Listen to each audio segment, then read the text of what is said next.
Here's your WNEM TV5 news update.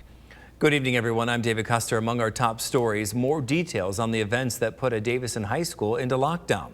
The director of public information tells TV5 a student reported to their teacher they saw another student had a gun. The school went into lockdown and police were immediately contacted along with parents.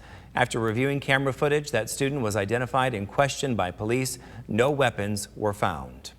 The Election Commission in Shiawassee County ruled the recall petition against 3 county officials is factual. 3 commissioners now have 10 days to decide if they will appeal the recall petition for Commissioners Jeremy Root, Cindy Garber, and John Plowman. The 3 were among members voting to give hazard pay to county workers while giving bigger bonuses to themselves. This prompted criticism among board members, a lawsuit, and eventually a reversal.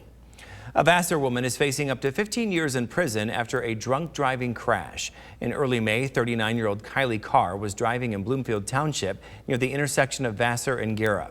Troopers say she crashed into another vehicle, causing 28-year-old Brett Rivers to cross into the path of a large farm tractor. He died. Carr was arraigned earlier today for driving while intoxicated. And now here's Brian with more on that stormy weather. Yeah, thanks very much, Dave. Of course, a very active afternoon across mid-Michigan, starting even with some strong to severe storms in our northern communities along M55 during the morning hours. And it was an event that just got bigger and bigger as the cold frontal boundary responsible worked its way southeast. As we roll into the first part of this evening, we'll continue to see the main focus for strong and still potentially severe thunderstorms shift its focus into the thumb. You can see some torrential rains continuing to work east along with these large clusters of storms.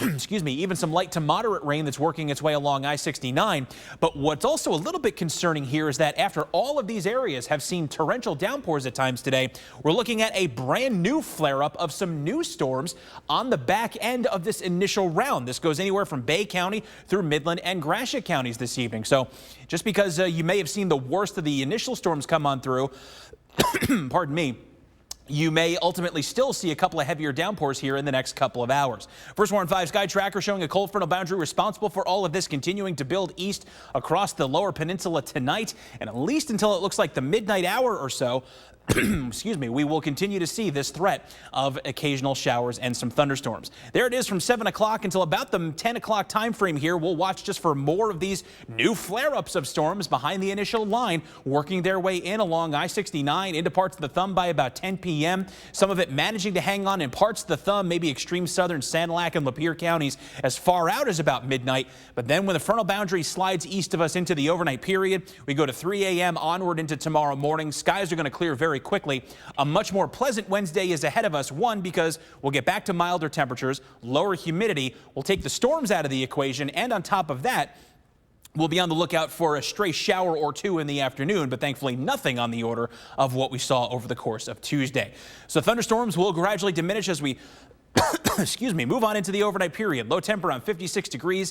And then the First Warn 5 7-day forecast. Isolated shower chances here and there with highs in the 70s. Remember to tune into WNEM TV5 on air and online 24/7 for the latest news, weather, and information.